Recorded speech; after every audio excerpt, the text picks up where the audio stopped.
Welcome to the Cinebros podcast. We have some special guests on today's episode. We have Braden and Logan.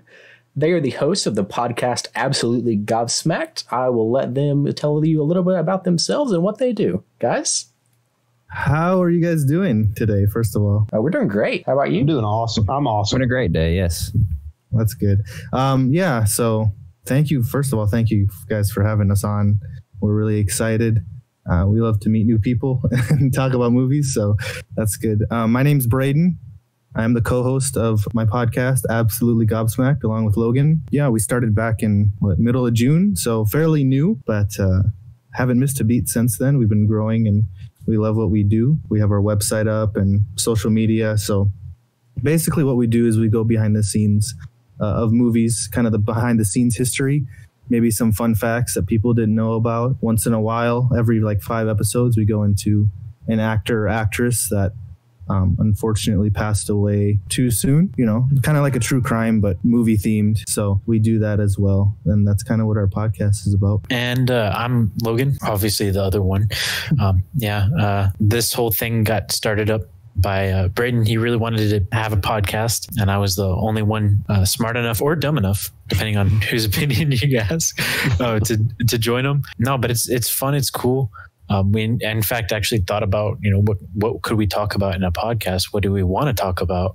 What do we have opinions about? And what are we passionate about? Movies came to be it, but we didn't just want to talk about movies because there's tons of people who talk about movies, but more the history and behind the scenes stuff that a lot of people don't really talk about. Mm-hmm. I think that's the beauty of podcasts. You can really just talk about anything you want. Yeah, I listened to your guys' most recent episode where you guys talk about Judith Barcy.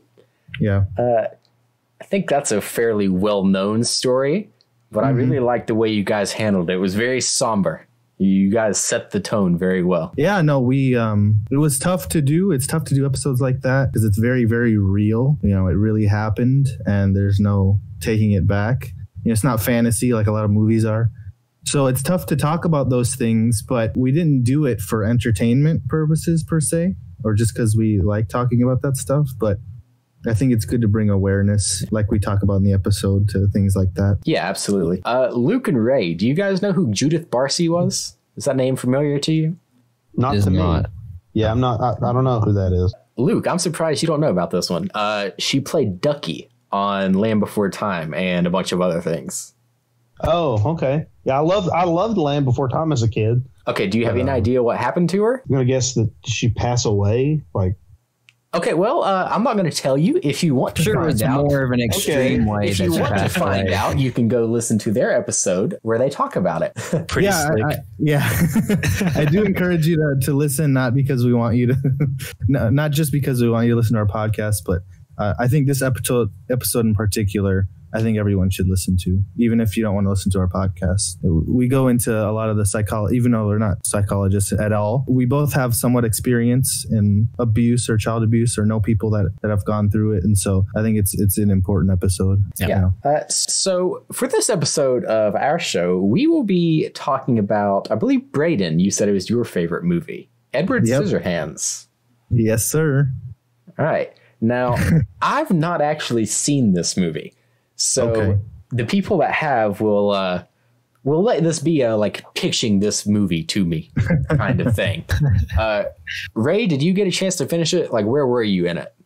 Well, I just got to the part where Edward went to jail and he got home and all the people were just a bunch of skeptics going on around, what's really going on in this situation. But so far, I've loved it. I've loved every minute of it. I watched it because Tyler told me you guys were coming on and we were going to talk some Tim Burton.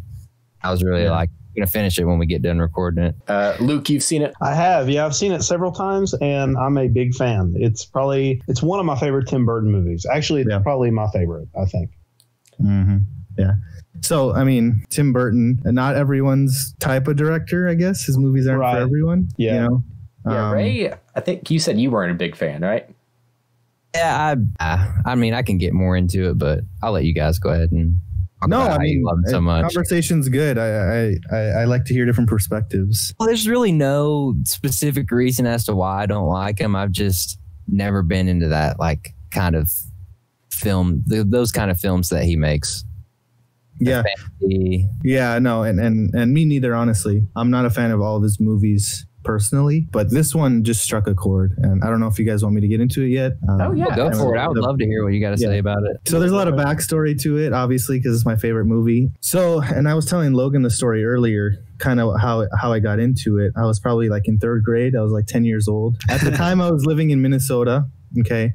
So I go with my friend Nico to Mall of America. Our families go. And there's a performance kind of in the evening before everything closes. It's like a dance performance, right? You got these break dancers, these talented hip hop dancers. But instead of dancing to that type of music, it's kind of more of like an interpretive break dancing performance to the music of Edward Scissorhands. And I didn't know it at the time that was the music, but the music, I fell in love with it. And my friend Nico goes, that sounds exactly like the music from Edward Scissorhands. And I'm like, what is that? Like, what is Edward Scissorhands? And he kind of told me about it. And I'm a huge Johnny Depp fan, and I was at the time, because my favorite movie at the time was Finding Neverland, another Johnny Depp movie. So he told me Johnny Depp was in it, and so I was like immediately interested. I didn't get to watch it until maybe summer before freshman year of high school. One day I walk into my room and I see the DVD on my bed. Never opened. To this day, I still don't know how it got there or who bought it for me. That's some creepy stuff, man. That's a really cool story. It was Edward himself. It was crazy. Don't believe me, I asked my parents, I asked everyone. And it was I didn't buy it for you. Maybe it was Nico. So maybe he snuck in and put it on your bed. Fortunately, that was the beginning of summer, and I kid you not. Okay, of course, I fell in love with the movie right away, and I watched it, and I'm not exaggerating. That whole summer, every single day, I had nothing else to do. I watched it. I watched Edward Scissorhands every day the summer, that whole summer before freshman year. I had a very different experience with that movie. But go ahead, continue. Sorry. So some days I'd watch it by myself. Some days I'd have friends over and make them watch it. And I introduced it to everyone. But everything about the movie I just love. And I mean, we can get into that in a little bit. But yeah, that's the story of how Edward Scissorhands came into my life. So I have a tangent real quick here. Sure. Isn't Finding Neverland also the title of the Michael Jackson pedophilia documentary? Is that right? That's Leaving Neverland. Leaving. Yeah. Okay. I got you. Come on, Tyler. Man, Tyler. Okay. It's funny because we talk about we have an episode on the top 5 movie scores of all time. Mm-hmm. And spoiler alert, Edward Scissorhands is my number 1. But Finding Neverland is also in there. Yeah, Finding Neverland's in there also. And my guest at the time, he said the same thing. He's like, that's not the Michael Jackson movie, right? And I'm just like, I guess a lot of people haven't seen Finding Neverland. No, I've never seen it. Yeah, I love Johnny Depp. I feel like I've heard of that movie, but I've never watched it myself. Yeah, so it's the story of how Peter Pan was created. Johnny Depp plays J.M. Barrie, the author of the play. Oh, okay. And it's kind of how it was conceived and everything. It's a good movie. Okay, I gotcha. So I was when we established that we were doing Edward Scissorhands for this episode, I was actually going to watch it with my girlfriend. We were between that and another movie, which I'll talk about later because it was really good. And we were watching the trailers of both movies, and we watched the Edward Scissorhands trailer first, right? Mm-hmm. And I was not impressed by the trailer at all. It didn't sell me in the slightest. I thought it looked... the movie's hard to sell through a trailer. I think you actually watch it.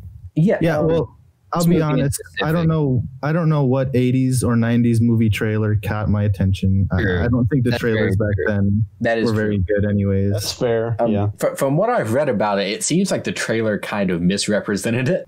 I don't even know how I would describe what the trailer represented it as. I like teen comedy romance, maybe? Is that descriptive of the actual movie? for those that have seen it? In a sense, not really. There's not really any comedy. I mean, there might be a couple. Well, there's a couple little scenes that are meant to be funny. Okay, yeah, because the trailer portrayed it to be very comedic, which was different than what I expected from it.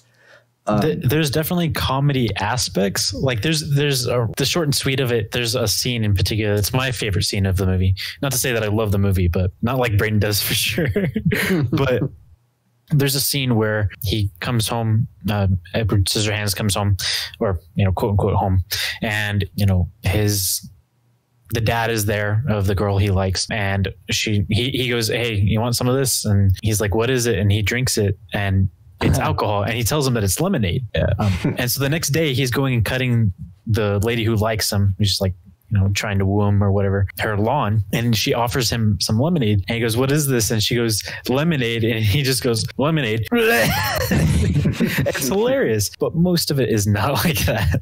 I think that there's certain ways that you can not perceive this to be a comedy, but there are certain ways that you can perceive this movie to be funny just by the way Edward acts. Right. You know what I mean? I was doing some reading on this one, and it seems like it is much more serious than the trailer let on. I was reading where Tim Burton and I think is there someone like the producer or the writer was saying that this was like their favorite movie that they had made together, and that it was the most personal like story that they had written, that it was very emblematic of their own self struggles and like the problems with society and things like that. So it had a much deeper meaning than my first impression of it.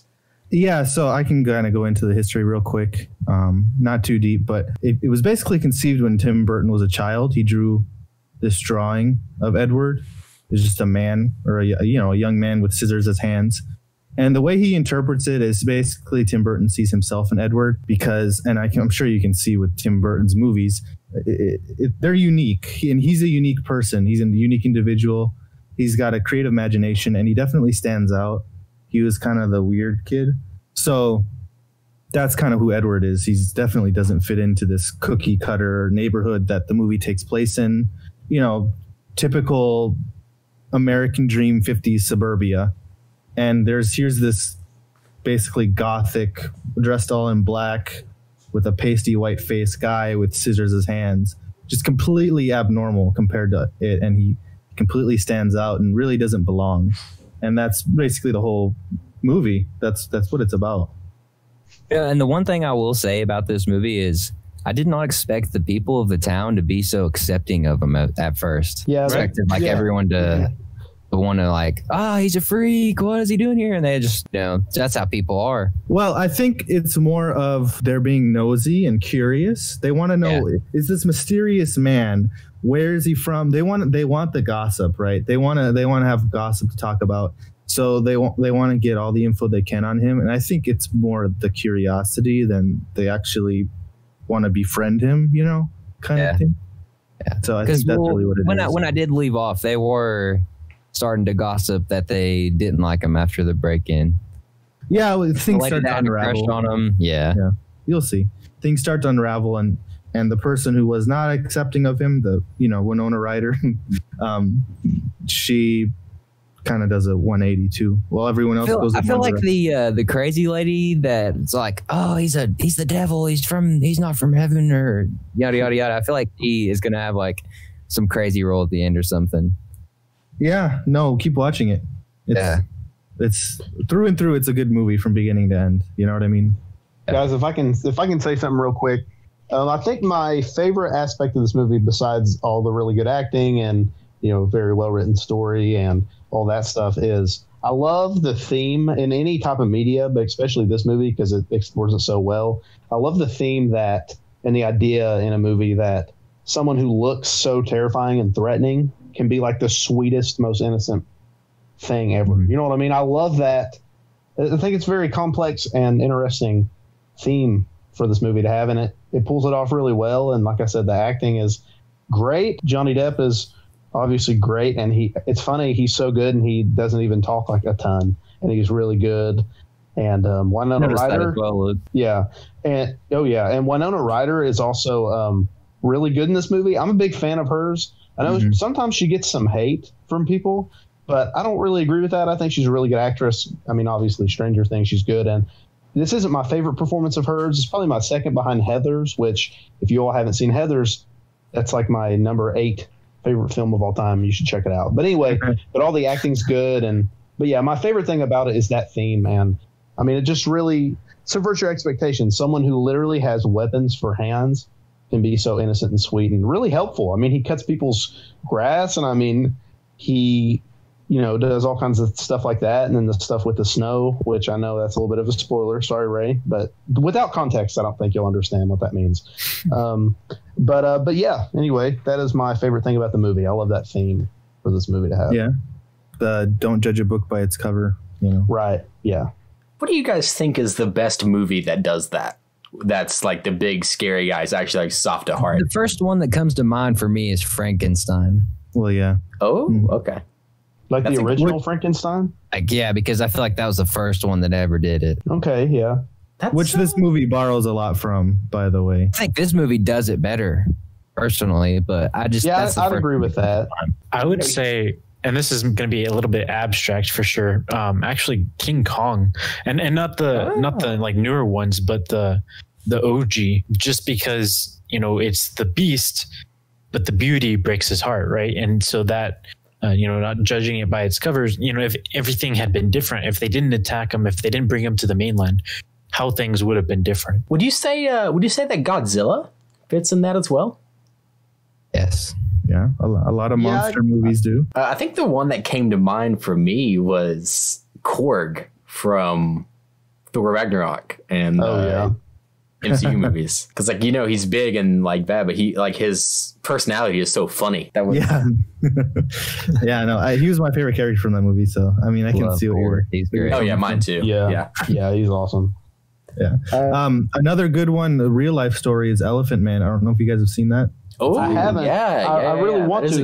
That's the David Lynch movie, right? Yeah. Okay. Yeah, I'd really like to see that. Yeah, we talked about that movie in our top 5 based on true stories movies episode. That's kind of an interesting thing because would you say that Tim Burton is comparable to David Lynch in a way? I don't think so. I think the only thing that connects them is that, I don't want to say weird because I hate using that term, but I mean, it's just like, it's eccentric and kind of off the wall craziness. I mean, that's really the only thing that connects them to me. Tim Burton's style is a lot more gothic, I think, and a lot more stylized, whereas David Lynch does it just to completely shock you. You know what I mean? So I think that's where they differ. I think as far as similarities go, you're right. They have a lot of the movies are kind of not for everyone. And then once in a while, they'll have a movie that's very grounded. You know what I mean? Once in a while, they'll have, like for Tim Burton, I think one is, and they're still a little quirky, but Big Eyes and Big Fish, more grounded compared to his other movies. And then with David Lynch, Elephant Man, I would consider more grounded. And there's another movie he did, The Straight Story. I don't know if you guys have seen that one. I've heard it's great. I've never seen that. It's another based on true story movie that's, it's grounded. So I think they have those similarities too. Yeah, that's fair. I was just kind of going off of like how stylized their movies are, like that they each have their very own distinct style. Right. Like, it's a David Lynch movie just by like some of the things that happen. And just same with Tim Burton, it's a Tim Burton movie when you see it. I would say that Tim Burton probably has one of the most unique styles of making movies of any other person. Oh, I would say so as well. Yeah. And the way he goes about, like, not just making his movies, but the story, like how he takes you along. Every corner is unexpected. You don't know what he's going to throw at you. Like Big Fish is a perfect example. Like that's actually my favorite Tim Burton movie personally, which I know Braden is not happy with that one, but no, it's a great movie. Big Fish is great. Yeah, but versus Edward Scissorhands. But anyways, you don't really expect a lot of what happens, and then spoilers everybody. But at the end, whenever you come to find out that everything's true, he just kind of exaggerated a little bit. It's still another spin on things. It's not like a curveball or it's not a twist ending, but just little surprises. It's not so much shock factor. It's his little surprises, his little quirks that he throws in there. That's very specific to him, I would say. Going back to Edward Scissorhands, Logan, you said you had a very different introduction to it than Braden did. You want to talk about that? Yeah. So I didn't want to see the movie. Okay. Just me personally. I did not have any interest in it. But the thing is, I had an older sister and I wanted to watch TV or play video games. And she wanted to watch Edward Scissorhands. She was older than me, 9 years older than me. So she was way bigger than me. So we ended up watching Edward Scissorhands. And she really liked it as much as Braden did, I would say. And so yeah, she would watch it all the time. And so I just got sick of it. I was like, look, I don't want to watch this movie. She's like, please, Logan, come on. I want my little brother to come watch this with me. And I'm like, no.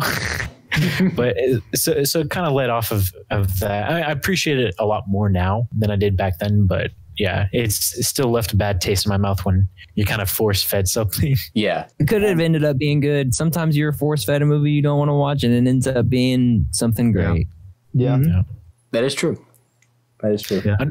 Unfortunately, in my family, we're a whole bunch of hardheads. So usually when we get our mindset on something, it's going to stay that way. So Luke, I know you were wanting to kind of use Edward Scissorhands as like a launching point to discuss Tim Burton's other work. So how would you guys say that Scissorhands relates to his overall filmography? Where would you, Braden, I assume you would put it number one out of his filmography, considering it's your favorite movie.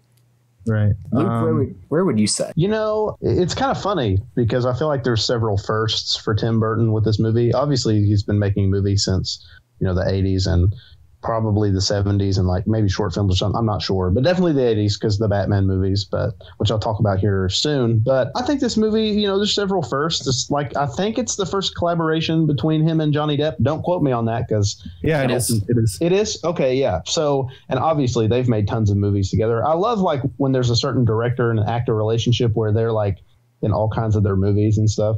And I will say that I like Johnny Depp. He's obviously a good actor. He's an Oscar nominated actor, but I think some of his later movies with Tim Burton aren't nearly as good. Mm-hmm. I definitely think this is his best one. And I think this, you know what? And we even talked about, we talked about being grounded in reality, and Tim Burton talks about this being a personal story. And even though it's about a guy with scissors for hands, I still feel like other than that concept, I feel like it's a little bit more accessible than some of Tim Burton's other movies that are just so bizarre that like, maybe the normal audience wouldn't enjoy them as much. I think pretty much anybody can enjoy this movie. So I think it's one of his more accessible movies for sure. And then you've got the Batman movies, which of course it's Batman. I mean, all kinds of people like Batman, but yeah, I think it's one of his more accessible movies. Ray, I know you're not a particular fan of Tim Burton. How do you like?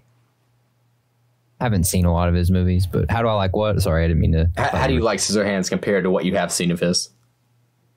I would say that Scissorhands so far has been the most enjoyable watch.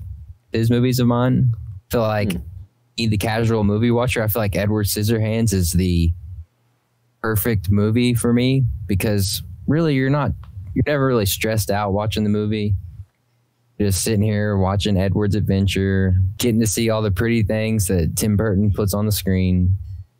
So I would say like as far as my taste, would say that this one stacks up at the top over the other ones simply because of, like Luke said, it's just more simple than any of the other ones. I think, like I said, I haven't seen it, so I'm just going purely off of what I got from the trailer and what I know about it. It seems like the story is essentially like the Hunchback of Notre Dame, but set in like a suburban village.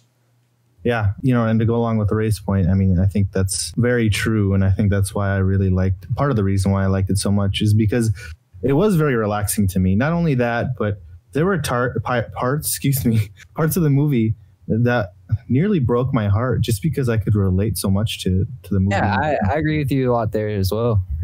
I mean, it's a relaxing movie because it doesn't really stress you out, easy. It's an easy watch. But pairing the things that were happening to him, the first time he sees a girl, a picture of Winona Ryder. I mean, I'm sure a lot of guys had the same reaction when they first saw Winona Ryder. Young Winona Ryder was solid. Yep. Yeah, so she's still attractive. Plus the musical score with Danny Elfman pairing that, it's a heartbreaking score. I think it was just a perfect mixture of being able to relate, and then the music just breaking your heart. I love Danny Elfman's music. He's such a good composer. And I mean, I mean, obviously him and Tim Burton have a good relationship because he's done like most of his movies, and he did like the original Spider-Man, the Sam Raimi Spider-Man movie. So Danny Elfman. You know, you talk about Hans Zimmer and obviously John Williams and Ennio Morricone, but I feel like not enough people talk about Danny Elfman when they talk about great composers. He's very underrated. And again, I love his music. I think this movie's already really good because it's a great script and good acting and a good concept. But I think without his music, I know you said you had like a connection to the music of this movie, but I think the music in this movie like heightens the experience a lot. Yeah. And I mean, you're right. Danny Elfman is extremely underrated. I don't know if you guys knew, but he wrote the main theme to The Simpsons. And then you got really? Yeah, you got the original Batman movie, and then of course also the theme to the animated series too. He wrote. Wow.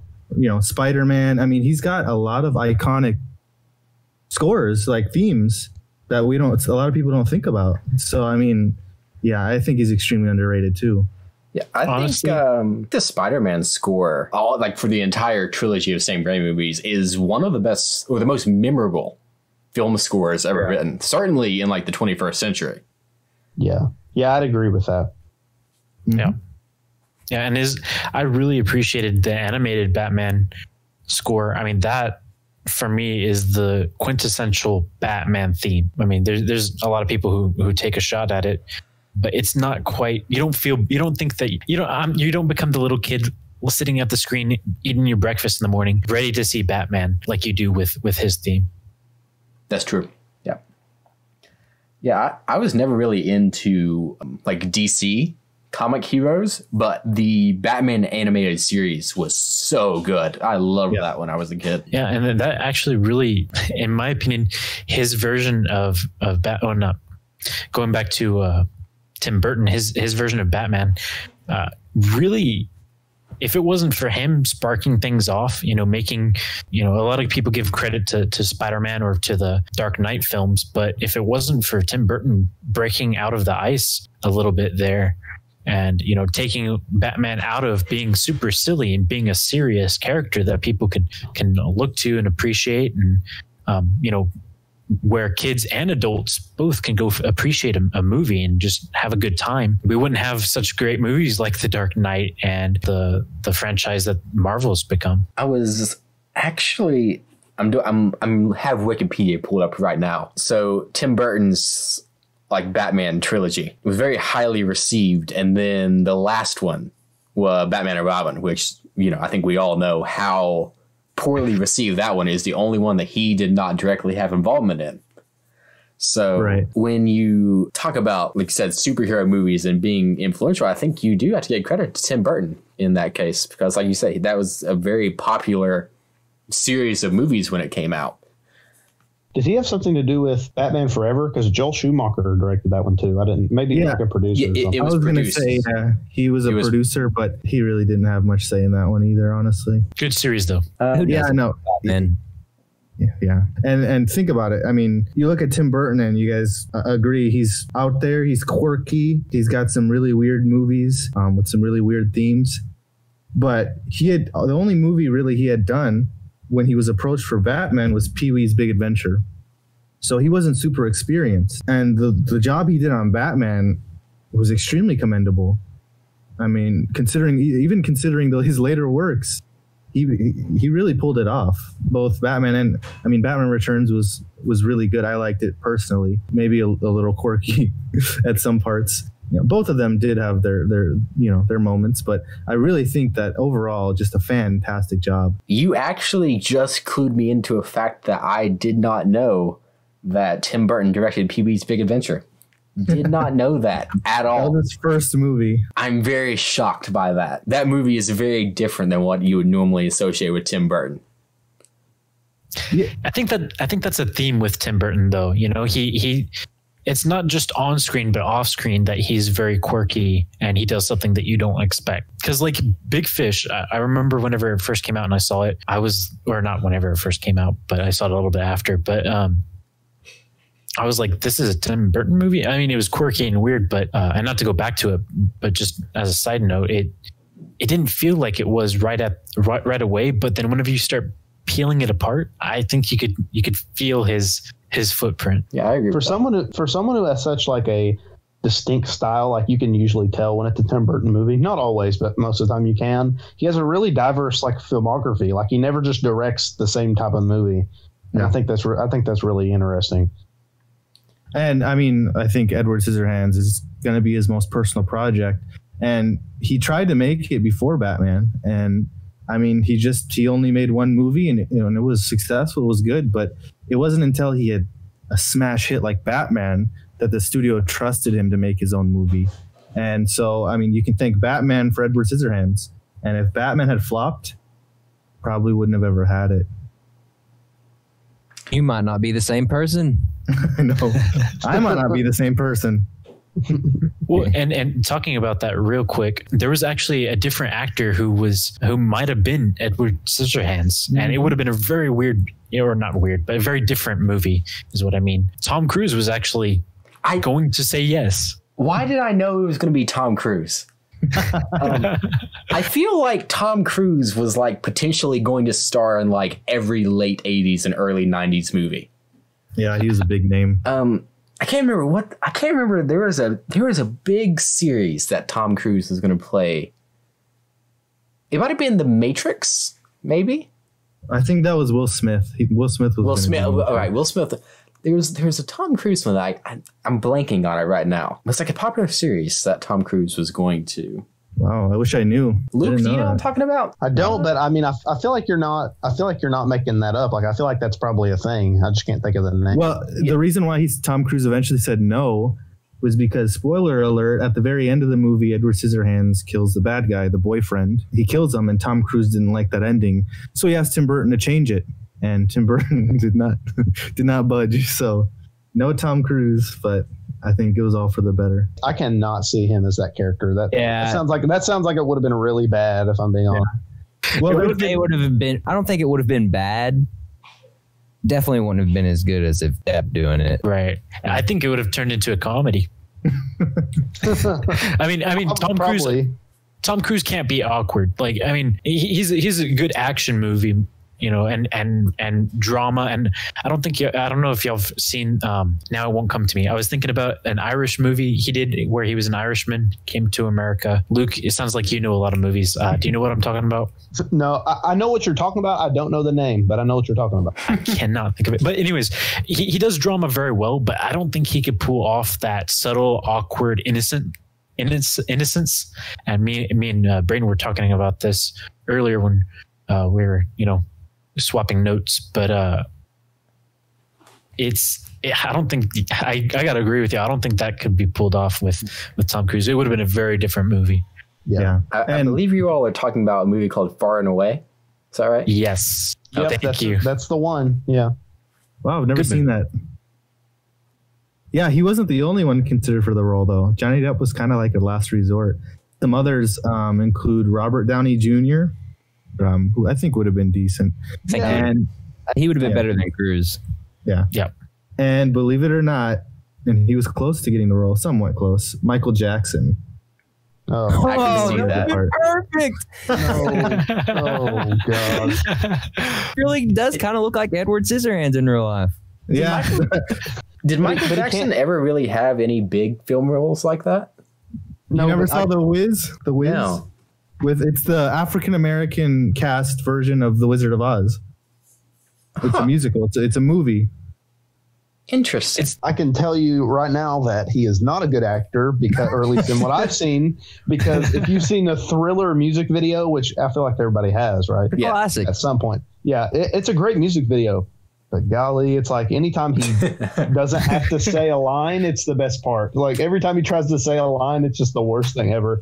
I mean, he's obviously, not a professional actor. So, I mean, I can't give him too much crap for it. But yeah, that would have not worked at all. I think that was probably the worst choice for Edward Scissorhands, I think. So I'm glad that didn't happen.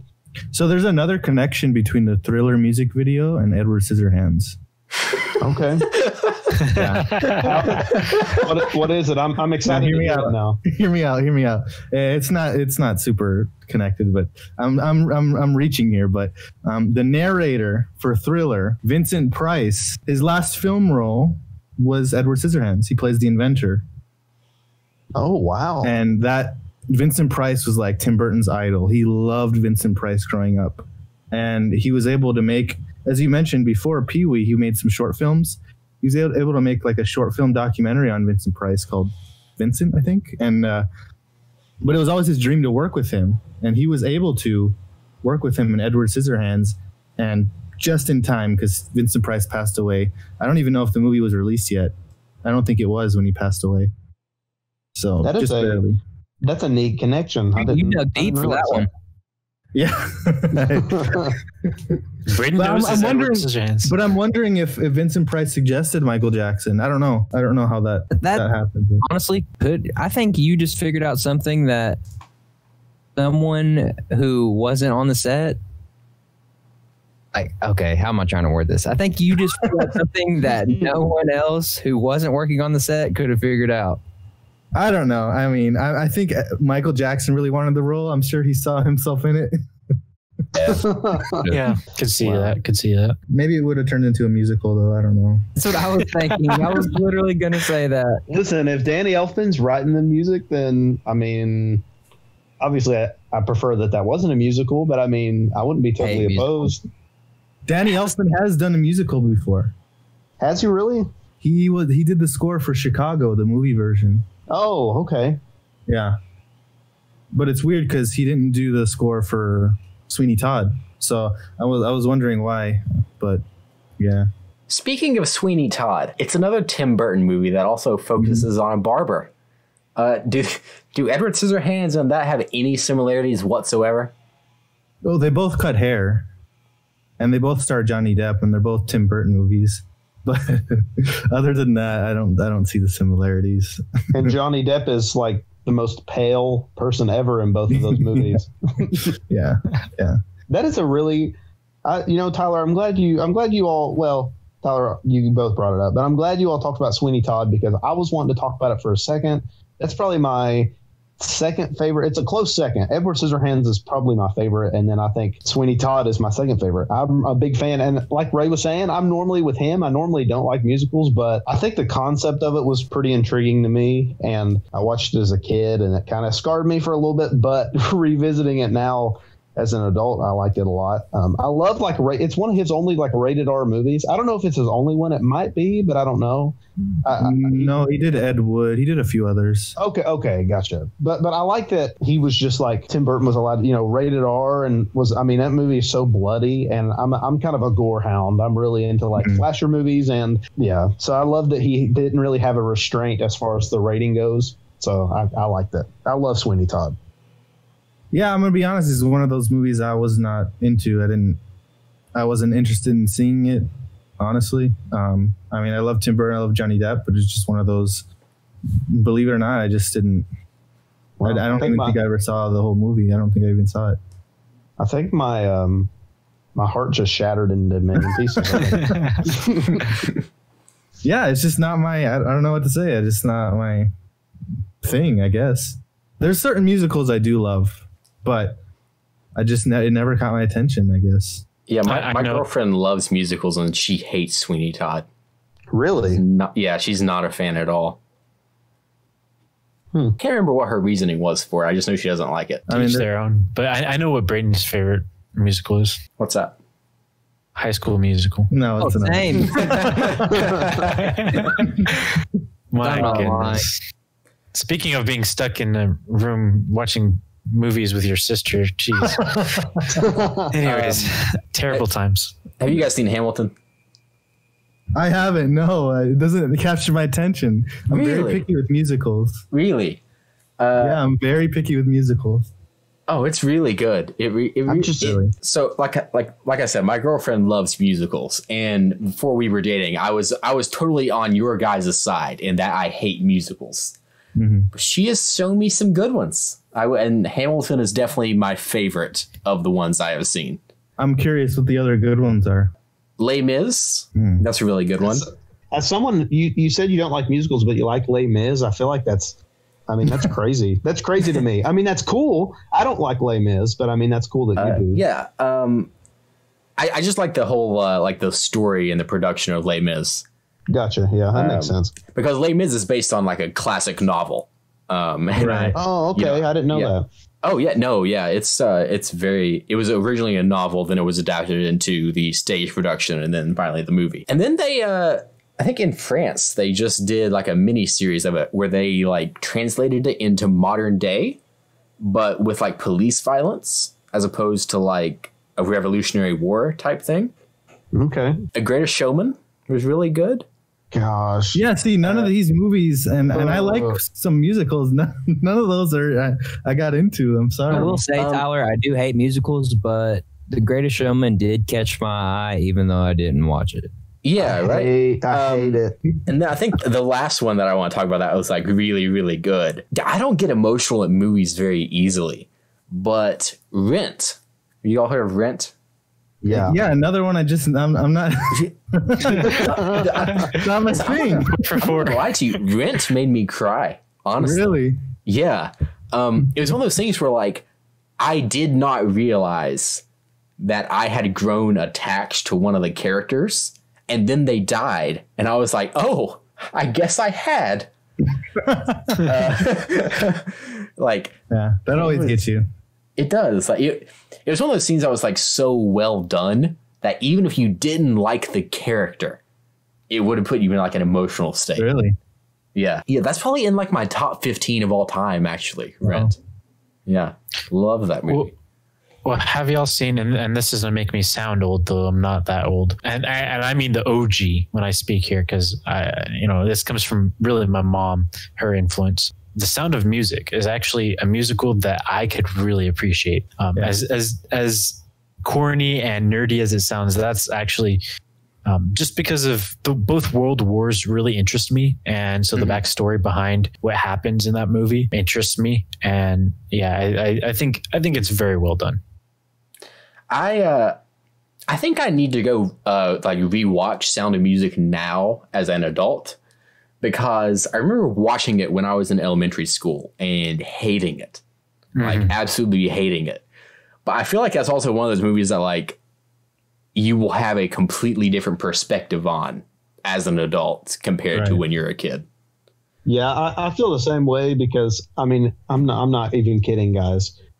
Every music class that I ever had in elementary school, middle school, high school, and even my online music class that I had in college, no joke, if something wasn't like going on, like if there wasn't a lot of work to do, we would have to watch that movie. They forced us to watch that movie. And I think, and I think Tyler's right. I think that I appreciate it as a movie, hated it in school, but because I was forced to watch it for the third time or fourth time actually. But I think rewatching it again as an adult would probably change my opinion. There's actually one last one that just popped into my head. And we're talking about classic movies. Have you guys seen Singing in the Rain? Yeah. Yeah. No, but I want to. What do you guys don't remember what that one's about? It's about singing in the rain. It's ding, you win. Yeah, it's about like a bunch of silent movie stars trying to make the transition into sound movies. Kind of doubles as like musical and comedy at the same time. I think I've actually watched this in school once. Yeah. I've only seen bits and pieces, because I am looking it up right now, and I have only seen bits and pieces. It's considered a classic along with Sound of Music. Two movies I can appreciate.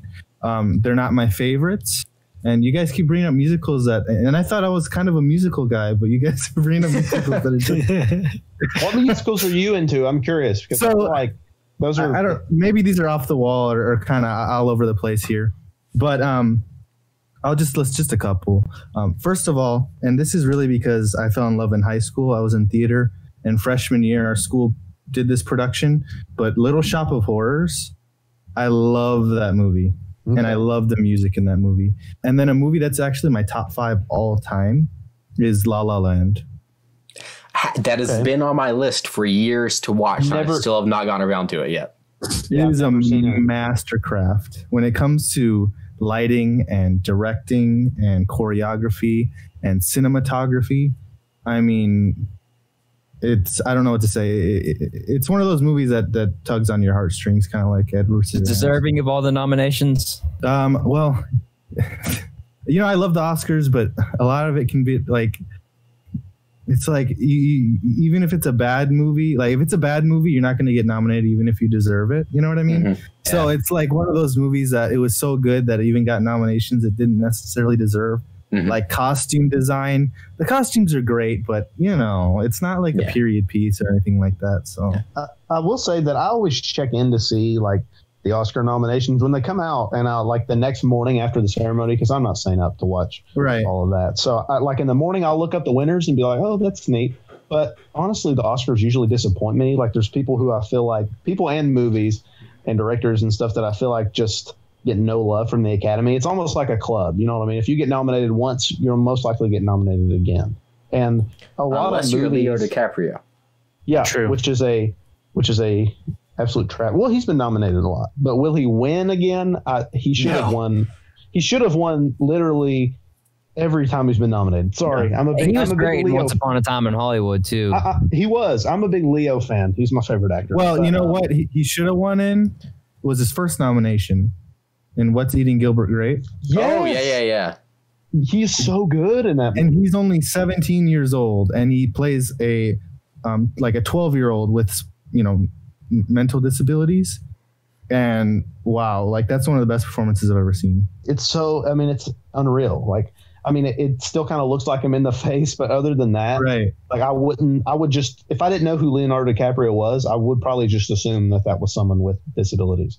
That was a great year though in supporting actor. I just watched because the winner, I don't know, I want to hear what you guys think if he should have beat him. The winner who beat him was Tommy Lee Jones in The Fugitive. I don't know if you guys have seen The Fugitive. I haven't. I'm a big Harrison Ford guy, so I probably should watch The Fugitive. Oh, that's one of his best. I don't know why you haven't. I know. I don't either. I don't either. That's a good one. That's a tough one, honestly, because I am definitely more driven towards the action-packed stuff. And actually in that movie with Leonardo DiCaprio, I saw it after my folks had seen it for the first time. So I saw it with them for the second time, and it actually made my mom cry. She cried the first time she saw it, but then she cried the second time because of me. Because like I felt so bad, for them with, this family. I got upset. I was like really upset because people were like, whenever they were bullying the mother and taking pictures and stuff, which, I saw right away as a little kid, like, this is bullying. This is terrible. I was like, man, I'd go punch one of them in the face. And that made my mom cry. Wow. And yeah, I mean, I think that was an excellent movie, but that's a tough one. That's a tough one. And it's funny, it's funny in the ironic sense, not actually funny, but, I kind of, it's hilarious. This next part might sound bad if I say it's funny, but the actress who plays the mom in that movie had like no prior professional acting experience, and she was really good in her first role. So I always love that when like an actor or an actress, hasn't had any, like in their debut role, they get all kinds of awards and acclaim and stuff. I just always find that neat when that happens. Mm-hmm. Yeah, that's true. I agree with you. To tie everything back around, does anyone have any last comments on Edward Scissorhands or just Tim Burton movies in general? If you haven't seen it, give it a shot. Give it a shot. Hopefully you understand at least what I mean, even if you don't agree with me. That and I'll kind of tie it all together from the moment he sees the picture of her to the moment he realizes that he can't have her at the end. Sorry, Ray. Ray, this movie's been spoiled for you. But she realizes, she tells him she loves him, but at the end of the day, he realizes he can't be with her. I mean, I don't know if that doesn't break your heart. I don't know what will. Should have just went for the lady that liked them. The creepy lady. Take what you can get. Sometimes you just have to settle. I really like the supporting cast in this movie too, because we've talked about Winona Ryder and Johnny Depp and Vincent Price, who you mentioned, but so many other actors are in it that are really good. Like I like seeing Anthony Michael Hall in it. He plays the boyfriend who's just like, eventually becomes like a psychotic, like madman. Like he's just the worst. He's like the most unlikable character possible, and he plays the part really well. And it's funny because like literally, he was known, obviously you guys know this, I'm sure, but in the 80s, he was known for being in like all kinds of John Hughes movies as like a nerdy kid, like in I mean, in all kinds of movies like Weird Science and 16 Candles and all kinds of stuff, and The Breakfast Club. But it's really cool seeing an actor who's a lot of times typecast play a totally different role and do really well. I like seeing that a lot. I heard the people that watched the movie were shocked that it was him too, because I think he had just recently hit like some kind of growth spurt. Oh, really? Yeah, I mean, you compare it to just a couple of years before, and he was still that kind of scrawny, nerdy kid. And all of a sudden, it's like I heard a lot of people just didn't recognize him right away. Reminds me of my entrance into high school. Hit my growth spurt. Hit puberty. My voice got deep, and everyone was like, "Logan." My voice got deep around 12 years old, and I remember being on Xbox Live, and I was playing with this random guy who I didn't know, and he told me that it came out that I was 12, and he was like, "Dude, I thought you were like a 45-year-old man." I was like, "No, nope, I'm 12."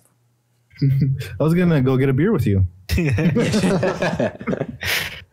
Yeah. So, I mean, do you not meet the most interesting people on Xbox or PlayStation? You do. Online? You do. Yeah. Yeah. I met a friend 3 years ago playing Call of Duty Advanced Warfare, and I literally still talk to him to this day. Like I've never even met him in person. I heard if you do meet them, they tend to murder you sometimes. I don't know. Yeah. Well, what if me and Braden met?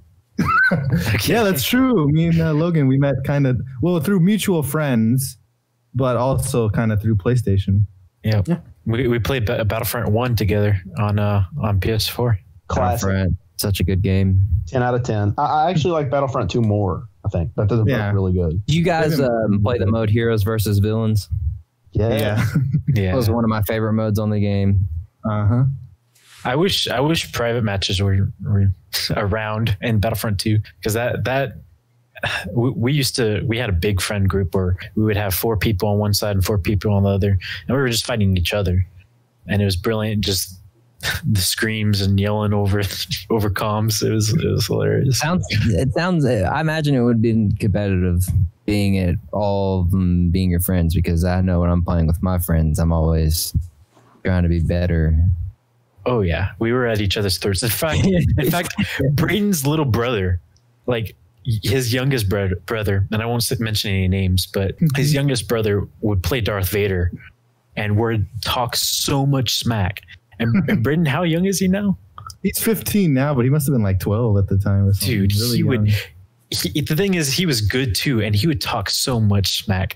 I was like, dude, don't make me. I know where you live, kid. I will come and beat your butt. I say that to everyone. I know where you live. Everybody's a big guy over the mic. I feel like online gaming has ruined some people's careers, because they'll go back and see, wow, this person called someone playing Call of Duty with him the N-word 14 times. Who's counting? Destroyed some, I don't know who has to count that. You're right. I mean, that's how the world works nowadays. Yeah. I will say that Call of Duty lobbies are some of the most toxic places I've ever been. Yeah, that's why I just stick to playing with my friends. And I've gotten to the point where I just shut off messages from people that are not my friends. Yeah. That way your friends can be the only ones that abuse you. Yes. Yep. And it's more enjoyable. Yeah. It's allowed in that sense. It is, yeah. It's just banter.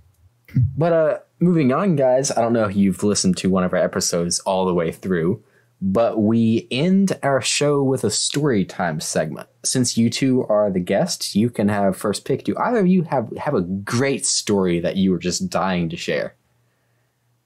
Ooh, I should have saved it for the Edward Scissorhands story.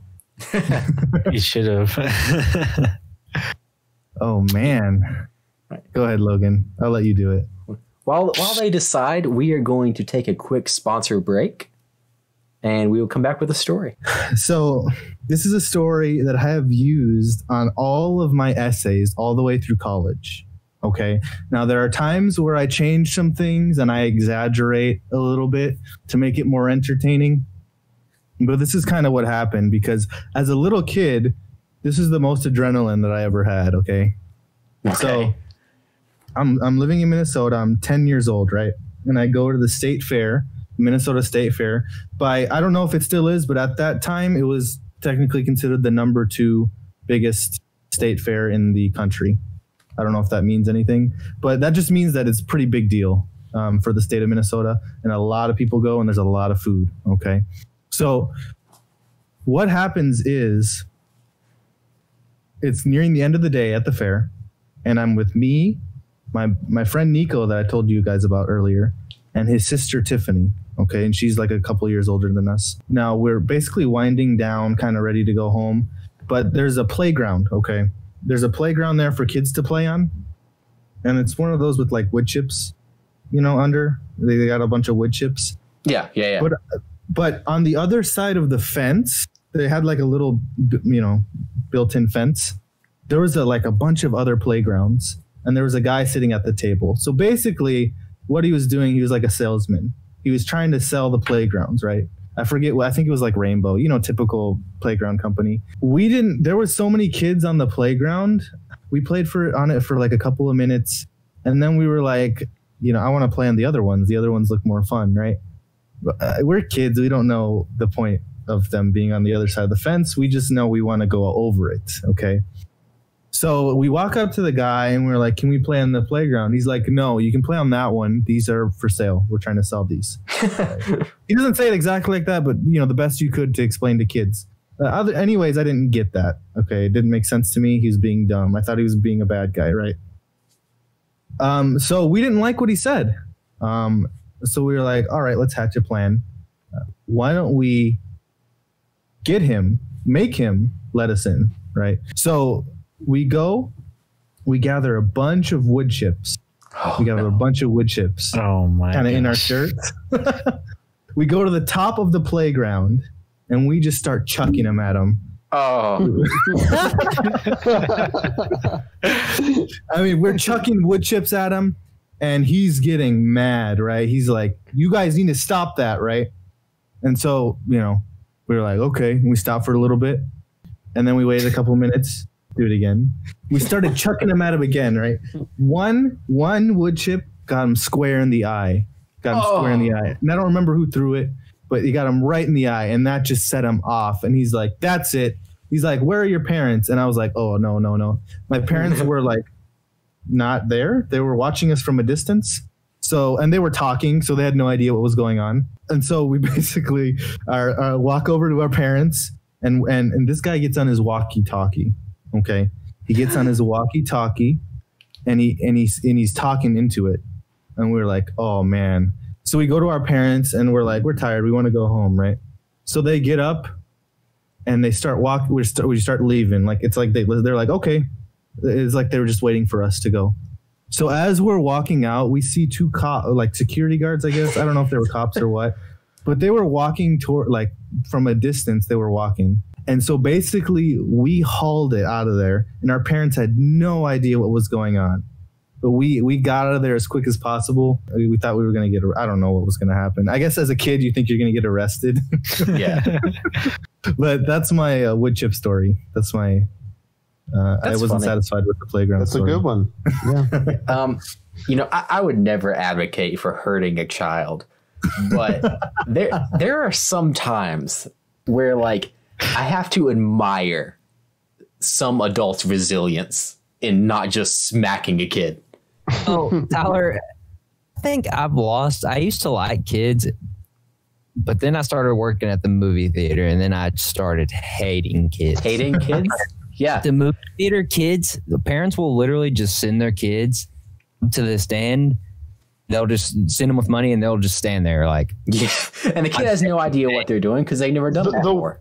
The worst thing ever is when the parent, like, it's normally a dad, they walk up with the kid and they'd be like, go ahead, buddy, tell them what you want. Tell them what you want.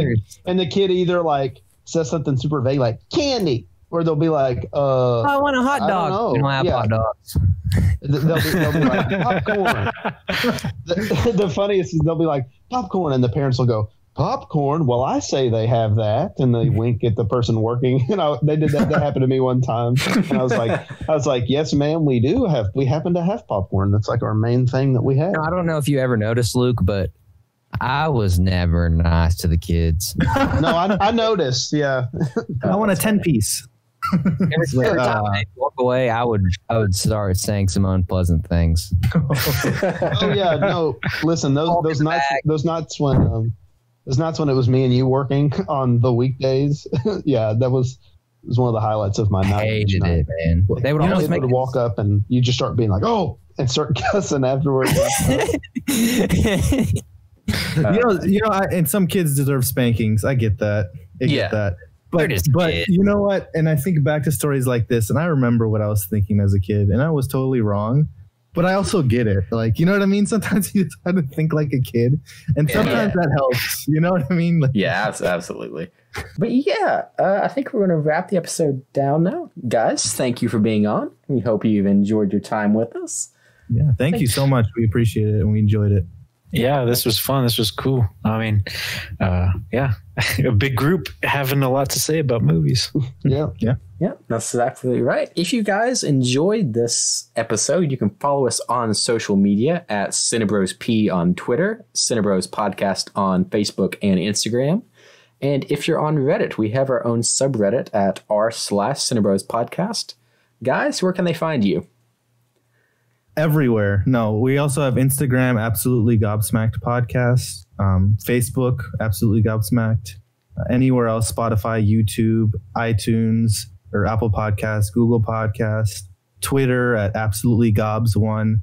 Wherever you guys look, you should be able to find us. Yeah. And we have our own website, absolutely-gobsmackedpodcast.com.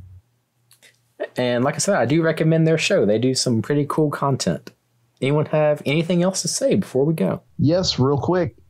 Also, if you enjoyed the Cinebros podcast and other content like it, then you'll probably love my series on the Cinebros YouTube channel, exclusive to the Cinebros YouTube channel, called 5-Minute Movie Reviews, where I review movies in 5 minutes or less, or in the case of our past 2 videos, 6 minutes or longer. So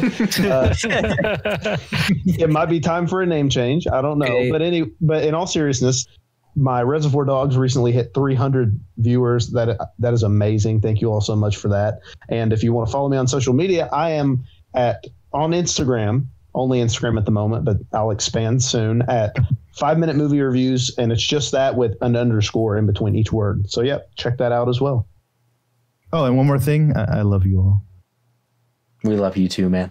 Oh, thanks, man. No, I meant the listeners. But okay. Oh, okay. Man, that hurts a little. That's why I didn't say it back. I knew he was talking to the listeners. Wow.